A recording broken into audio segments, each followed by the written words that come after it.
아, 그게 핵심입니다. 충격적인 결과가 나왔어요. 어머, 통보와 신고. 아 다르죠, 다르죠. 어디선가, 누구에게. 무슨 일이 생기면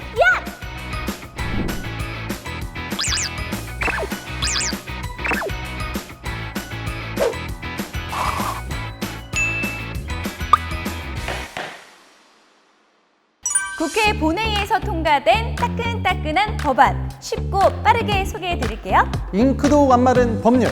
지금부터 시작합니다.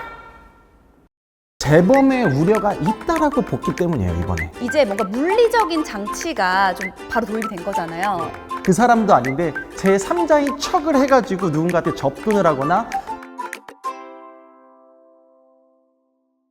사랑을 가장한 범죄가 있습니다. 바로 스토킹인데요. 지난 6월 21일 국회 본회의에서 이 스토킹 처벌법 개정안이 통과가 됐습니다. 그런데 지난 2021년도에 이 스토킹 처벌법이 이미 제정이 됐는데 이번에 개정안이 나오게 된 이유가 있을까요? 말씀하신 대로 2021년에 스토킹 처벌법이 만들어졌어요. 있었던 법이에요. 그런데 이 스토킹 범죄가 줄어들지가 않고 심지어는 살인까지 벌어지는 거예요. 야, 이거 도대체 이 법이 정말 스토킹 범죄를 줄여줄 수 있는 거야 라는 이제 문제가 제기가 됐죠. 그 사이에 이제 서울 중구 오피스텔에서 살인 사건이 또 발생을 했고 신당역에서도 스토킹 살인 사건이 발생을 하면서 아, 이거 안 되겠다. 뭔가 보완을 하자 해서 개정안이 이렇게 만들어지게 됐습니다. 어떤 내용들이 그럼 포함이 됐나요? 바로 전자 발찌. 성범죄에 관련한 범죄자들에게만 채워진다라고 생각을 했는데 이제 좀 확대를 한 건가요? 스토킹 범죄도 성폭력, 아동 성범죄자들도 문제가 뭐냐면 재범의 우려가 있다라고 봤기 때문이에요, 이번에. 그래서 이번에는 국회에서도 스토킹 범죄자들의 재범이 분명히 발생할 가능성이 높다. 근데 정말 다행이다. 왜냐면 그동안에는 그냥 서면으로 접근하지 마세요, 가지 마세요 이렇게 권고의 느낌이었다면 이제 뭔가 물리적인 장치가 좀 바로 도입이 된 거잖아요. 이 전자발찌가 결국에는 위치 추적 장치예요. 요게 이렇게 이쪽에 차고 있으면은 이제 GPS 시스템으로 해서 이 범죄자가 어떻게 이동하고 있는지를 관제센터에서 다 보고 있습니다. 저도 한번 가봤는데 정말 이 사람이 가면 안 되는 곳이 가면은 경고가 울리거나 해가지고 경찰이 출동하거나 하는 위치 추적 장치인데 뭐 위험에 처했을 때는 신고만 하면 어디선가 누구에게 어디선가 누구에게 무슨 일이 생기면 실제 피해가 일어나기 전에 미리 좀 예방을 하겠다라고 좀 보면 될 것 같아요. 그게 핵심입니다. 그런데 또 기사를 보다 보면 이 전자발찌를 채워도 막 어떻게든 뭐 이거를 뭐 자르고 분리하고 이런 경우 있더라고요. 그러면 이제 보통 3년 이하의 징역이나 3천만 원 이하의 벌금이 이제 처해지는데 징역살이도 할 수 있으니까 강력한 처벌을 통해서 그 위험성을 줄이는 거죠. 또 하나 눈여겨보아야 되는 게 뭐냐면 온라인에서도요 스토킹 범죄가 발생하고 있다는 거 아십니까? 요즘은 다 개인 SNS 채널들이 맞아요. 다양하기 때문에 그곳을 통해서 뭐 끊임없는 뭐 댓글과 막 쪽지와 막 이런 것들 할 수 있잖아요. 그다음에 온라인상에서 MC님의 정보를 가지고 제3자에게 제공하거나 이것도 스토킹 범죄예요. 내가 그 사람도 아닌데 제3자인 척을 해가지고 누군가한테 접근을 하거나 3자인 척을 해서 행동을 하는 것도 스토킹 범죄 처벌에 이 범주 안에 들어갈 수 있게끔 이번 개정안에서 마련해 놨습니다. 이게 정말 잘한 거예요. 오프라인이든 온라인이든 스토킹 좀 범죄를 좀 당하고 있다 하셨던 분들은 혼자 끙끙끙끙 앓지 마시고요. 스토킹 범죄로 주저하지 말고 신고하시기 바랍니다. 국가에서는 이 아이가 존재하는지도 모르니까. 이 아이가 나중에 성인이 되면요 주민등록번호도 안 나와요. 그러면 어떡해요?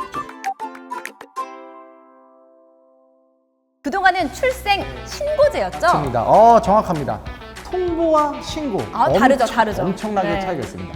자, 원래는 부모에게만 신고의 의무가 있었습니다. 의료기관에서는 아이가 태어나면요, 친생아 임시번호를 줍니다. 이 임시번호가 있어야만 이제 앞으로 등록을 해서 국가가 뭐 예방접종을 하세요 이런 관리가 되거든요. 그런데 뭔가 보니까 좀 이상한 거야. 임시번호는 받았는데 출생신고를 하지 않은 아이가 많아요라는 제보가 많이 들어오기 시작한 거예요. 그래서 감사원이 3월부터 감사에 착수를 합니다. 충격적인 결과가 나왔어요. 2015년부터 2022년까지 신생아 임시번호는 받았지만 출생신고가 되지 않은 아이가 무려 2236명이나. 아니 그럼 기본적으로 우리가 나라로부터 그 보호받아야 여러 가지 그 권리들이 있잖아요. 맞아요. 뭐 네, 아무것도 보호받지 못하겠네요. 왜냐면 국가에서는 이 아이가 존재하는지도 모르니까. 맞아요. 이 아이가 나중에 성인이 되면요, 주민등록번호도 안 나와요. 그래서 감사원이 도대체 그럼 이 아이들이 어디 있을까 해서 2236명 중에서 1%인 23명을 추려서 지자체에 물어봅니다. 이 아이들이 과연 무사한지 좀 조사해 달라 했더니 수원에서 아이를 죽여서 냉장고에 유기를 한 사건이 드러난 겁니다. 어머. 법적으로는요, 부모가 직접 1개월 안에 출생 신고를 해야 돼요. 그런데 출생 신고 기간을 지나쳐도요, 과태료 5만 원만 내면 그게 끝이에요. 그냥 내세요. 동사무소 계속 연락 옵니다. 빨리 그냥 출생 신고하세요 해도 안 내면 그냥 5만 원 내고 계속 늘어지는 거예요. 그래서 출생 통보제가 도입이 되면 이제 의료기관이 의무적으로 이제 통보를 해야 되게 만든 법인데, 출생한 아동들이 국가로부터 보호를 받을 수 있고 또 사회 보호를 받으면서 건강하게 성장할 수 있는 이제 기반이 마련이 된 겁니다. 그렇다면 이번 출생 통보제 어떤 절차를 이루어지게 되는 걸까요? 아이가 출산을 하면요, 모친의 진료 기록부에 출생 정보를 기재합니다. 이거를 의료기관이 먼저를 해야 돼요. 그러면 의료기관의 장이 14일 이내에 심평원, 건강보험심사평가원에다가 제출을 합니다. 그러면 국가는 그 정보를 가지고 있죠. 그럼 부모가 가서 신고를 해서 대조를 해보면 출생이 됐고 알맞게 출생이 신고가 됐구나라는 걸 이제 알 수가 있게 된 겁니다. 이 출생 통보제 때문에. 집에서 출산이 이루어졌어요, 만약에. 그러면 어떡해요?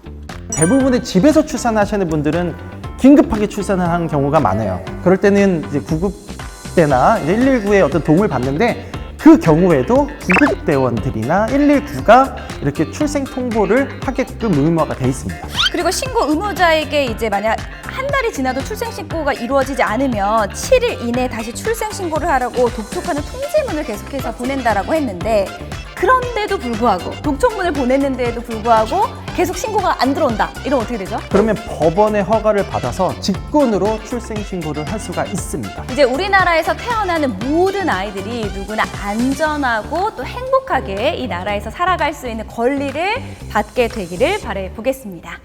오늘 소개해드린 잉크도 안 마른 법률 어떠셨나요? 오늘 저희와 함께한 내용이 유익하셨다면 여러분 구독과 좋아요. 알림 설정까지 부탁드리도록 하겠습니다. 그러면 저희는 다음 이 시간에 더 따끈따끈한 법률 들고 찾아올게요. 함께해주신 여러분 고맙습니다. 안녕.